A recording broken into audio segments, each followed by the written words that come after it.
196 ቀን ሆኖናል በጌታ ጸጋ የእግዚአብሔርን ቃል ያነበብን መስከረም 1 ዘፍጥረት 1 ብለን ጀምረን ጳጉሜ 5 ራዕይ 22 ድረስ እየተጓዝን እንገኛለን። በ196ኛ ቀናችን የምናነበው ደግሞ ከምሳሌ ምዕራፍ 13 ጀምሮ እስከ 15 ድረስ ያለውን ይሆናል። አብረን እናንብብ። በጌታ በኢየሱስ ስም አነባለሁ። ምሳሌ ምዕራፍ 13 ባለ አእምሮ ልጅ የአባቱን ተግሳጽ ይሰማል፣ ፌዘኛ ግን ተግሳጽን አይሰማም። ሰው ከአፉ ፍሬ መልካምን ይበላል፣ የአመፀኞች ነፍስ ግን ግፍን ትሻለች። አፉን የሚጠብቅ ነፍሱን ይጠብቃል፣ ከንፈሩን የሚያሞጠሙጥ ግን ጥፋት ያገኘዋል።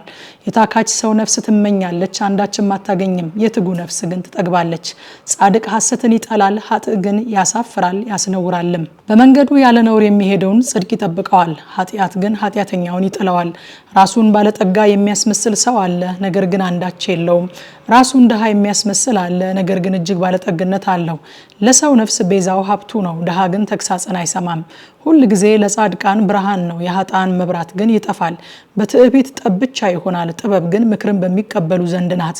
በችኮላ የምትከማች ሀብት ትጎድላለች፣ ጥቂት በጥቂት የተከማቸች ግን ትበዛለች።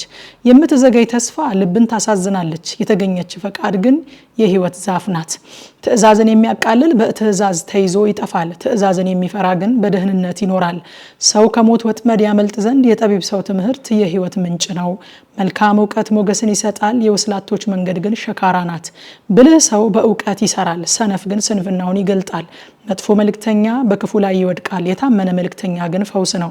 ድህነትና ነውር ተግሳጽን ቸል ለሚሉ ነው፣ ዘለፋን የሚሰማ ግን ይከብራል። የተፈጸመች ፈቃድ ሰውነትን ደስ ታሰኛለች፣ ሰነፎች ግን ከክፉ መራቅን ይጸየፋሉ። ከጠቢባን ጋር የሚሄድ ጠቢብ ይሆናል፣ የሰነፎች ባልንጀራ ግን ክፉ መከራን ይቀበላል። ክፉ ነገር ኃጢአተኞችን ያሳድዳቸዋል፣ ጻድቃን ግን መልካሙን ዋጋ ይቀበላሉ። ጻድቅ ሰው ለልጅ ልጆቹ ያወርሳል፣ የኃጢአተኛ ብልጽግና ግን ለጻድቅ ትጠበቃለች። በድሆች እርሻ ላይ ብዙ ሲሳይ አለ፣ ከፍርድ መጉደል የተነሳ ግን ይጠፋል። በበትር ከመምታት የሚራራ ሰው ልጁን ይጠላል፣ ልጁን የሚወድ ግን ተግቶ ይገስጸዋል። ጻድቅ ሰውነቱ እስክትጠግብ ድረስ ይበላል፣ የኃጥአን ሆድ ግን ይራባል። ምዕራፍ 14 ብልሃተኛ ሴት ቤቷን ትሰራለች፣ ሰነፍ ሴት ግን በእጇ ታፈርሰዋለች። በቅን የሚሄድ ሰው እግዚአብሔርን ይፈራል፣ መንገዱን የሚያጣምም ግን ይንቀዋል። በሰነፍ አፍ የትዕቢት በትር አለ፣ የጠቢባን ከንፈር ግን ትጠብቃቸዋለች። በሬ በሌለበት ስፍራ እህል አይገኝም፣ ብዙ ሲሳይ ግን በበሬዎች ኃይል ነው። የታመነ ምስክር አይዋሽም፣ የሐሰት ምስክር ግን በሐሰት ይናገራል። ፌዘኛ ሰው ጥበብን ይፈላልጋል አያገኛትም፣ ላስተዋይ ግን እውቀትን ማግኘት አያስቸግረውም። ከሰነፍ ሰው ፊት ራቅ፣ በእርሱ ዘንድ የእውቀትን ከንፈር አታገኝምና። የብልህ ሰው ጥበብ መንገዱን ያስተውል ዘንድ ነው፣ የሰነፎች ስንፍና ግን ሽንገላ ነው። ሰነፍ በኃጢአት ያፌዛል፣ በቅኖች መካከል ግን ቸርነት አለች። የራሱን ሐዘን ልብ ያውቃል፣ ከደስታውም ጋር ሌላ ሰው አይገናኝም። የኃጥአን ቤት ይፈርሳል፣ የቅኖች ማደሪያ ግን ያብባል። ለሰው ቅን የምትመስል መንገድ አለች፣ ፍጻሜዋ ግን የሞት መንገድ ነው። በሳቅ ደግሞ ልብ ያዝናል፣ የደስታን ፍጻሜ ልቅሶ ነው። ልቡን ከጽድቅ የሚመልስ ሰው ከመንገዱ ፍሬ ይጠግባል፣ ጻድቅም ሰው ደግሞ በራሱ። የዋህ ቃልን ሁሉ ያምናል፣ ብልህ ግን አካሄዱን ይመለከታል። ጠቢብ ሰው ይፈራል፣ ከክፉም ይሸሻል፣ ሰነፍ ግን ራሱን ታምኖ ይኮራል። ቁጡ ሰው በስንፍና ይሰራል፣ አስተዋይ ግን ይታገሳል። አላዋቂዎች ሰዎች ስንፍናን ይወርሳሉ፣ ብልሆች ግን እውቀትን እንደ ዘውድ ይጭናሉ። ኃጢአተኞች በደጎች ፊት ይጎነበሳሉ፣ ኃጥአንም በጻድቃን በር። ድሃ በባልንጀራው ዘንድ የተጠላ ነው፣ የባለጠጋ ወዳጆች ግን ብዙዎች ናቸው። ባልንጀራውን የሚንቅ ይበድላል፣ ለድሃ ግን የሚራራ ምስጉን ነው። ክፉ የሚያደርጉ ይስታሉ፣ ምሕረትና እውነት ግን መልካምን ለሚያደርጉ ናቸው። በድካም ሁሉ ልምላሜ ይገኛል፣ ብዙ ነገር ከሚናገር ከንፈር ግን ድህነት ብቻ አለ። የጠቢባን ዘውድ ባለጠግነታቸው ነው፣ የሰነፎች ስንፍና ግን ስንፍና ነው። እውነተኛ ምስክር ነፍሶችን ያድናል፣ በሐሰት የሚናገር ግን ሸንጋይ ነው። እግዚአብሔርን ለሚፈራ ጠንካራ መታመን አለው፣ ለልጆቹ መጠጊያ ይኖራል።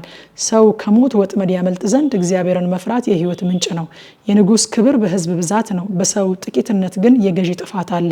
ለትዕግስተኛ ሰው ብዙ ማስተዋል አለው፣ ቁጡ ግን ስንፍናውን ከፍ ከፍ ያደርጋል።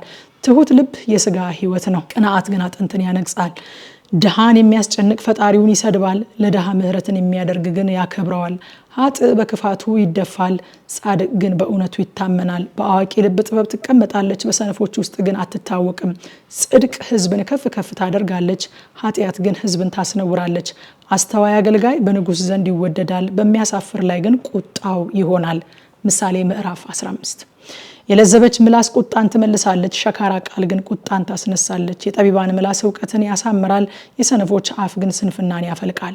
የእግዚአብሔር ዓይኖች በስፍራ ሁሉ ናቸው፣ ክፉዎችና ደጎችን ይመለከታሉ።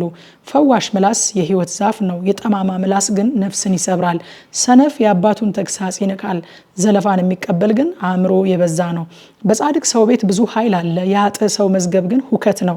የጠቢባን ከንፈር እውቀትን ትዘራለች፣ የሰነፎች ልብ ግን እንዲህ አይደለም።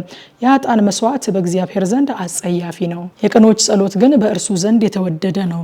የኃጥአን መንገድ በእግዚአብሔር ዘንድ አጸያፊ ነው፣ እርሱ ግን ጽድቅን የሚከተል ይወዳል። ክፉ መቅሰፍት መንገድን በተወ ሰው ላይ ይመጣል፣ ዘለፋንም የሚጠላ ይሞታል። ሲኦልና ጥፋት በእግዚአብሔር ፊት የታወቁ ናቸው፣ ይልቁንም የሰዎች ልብ የታወቀ ነው። ፌዘኛ ሰው የሚዘልፈውን አይወድም፣ ወደ ጠቢባንም አይሄድም። ደስ ያለው ልብ ፊትን ያበራል፣ በልብ ሐዘን ግን ነፍስ ትሰበራለች። የአዋቂ ልብ እውቀትን ይፈላልጋል፣ የሰነፎች አፍ ግን በስንፍና ይሰማራል። ልቡ የሚያዝን ሰው ዘመኑ ሁሉ የከፋች ናት፣ የልብ ደስታ ግን ሁልጊዜ እንደ ግብዣ ነው። እግዚአብሔርን ከመፍራት ጋር ያለ ጥቂት ነገር ሁከት ካለበት ከብዙ መዝገብ ይሻላል። የጎመን ወጥ በፍቅር መብላት የሰባ ፍሪዳን ጥል ባለበት ዘንድ ከመብላት ይሻላል። ቁጡ ሰው ጠቢብን ያነሳሳል፣ ትዕግስተኛ ሰው ግን ጸጥ ያሰኘዋል። የታካች መንገድ እንደ ሾህ አጥር ናት፣ የጻድቃን መንገድ ግን የተደለደለች ናት። ጠቢብ ልጅ አባቱን ደስ ያሰኛል፣ ሰነፍ ልጅ ግን እናቱን ይንቃል። ልብ ለሌለው ሰው ስንፍና ደስታ ናት፣ አስተዋይ ግን አካሄዱን ያቀናል። ምክር ከሌለች ዘንድ የታሰበው ሳይሳካ ይቀራል፣ መካሮች በበዙበት ዘንድ ግን ይጸናል። ሰው በአፉ መልስ ደስ ይለዋል፣ ቃልም በጊዜው ምንኛ መልካም ነው።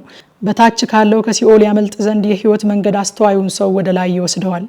እግዚአብሔር የትዕቢተኞችን ቤት ይነቅላል፣ የባልቴትን ዳርቻ ግን ያጸናል። የበደለኛን ሐሳብ በእግዚአብሔር ዘንድ አጸያፊ ናት፣ ያማረ ቃል ግን ጥሩ ነው። ትርፍ ለማግኘት የሚሳሳ ሰው የራሱን ቤት ያውካል፣ መማለጃን የሚጠላ ግን በሕይወት ይኖራል። የጻድቅ ልብ መልሱን ያስባል፣ የኃጥአን አፍ ግን ክፋትን ያፈልቃል። እግዚአብሔር ከኃጥአን ይርቃል፣ የጻድቃንን ጸሎት ግን ይሰማል። የዓይን ብርሃን ልብን ደስ ያሰኛል፣ መልካም ወሬም አጥንትን ያለመልማል። የሕይወትን ተግሳጽ የሚሰማ ጆሮ በጠቢባን መካከል ይኖራል። ተግሳጽን ቸል የሚል የራሱን ነፍስ ይንቃል፣ ዘለፋን የሚሰማ ግን አእምሮ ያገኛል። እግዚአብሔርን መፍራት የጥበብ ትምህርት ነው፣ ትህትናም ክብረትን ትቀድማለች ይላል። ከምሽቱ 3 ሰዓት በኢትዮጵያ ሰዓት አቆጣጠር ኑና የእግዚአብሔርን ቃል በቲክቶክ እና በቴሌግራም ቻናላችን የቀጥታ ስርጭት አብረን እናጥና። ሻሎም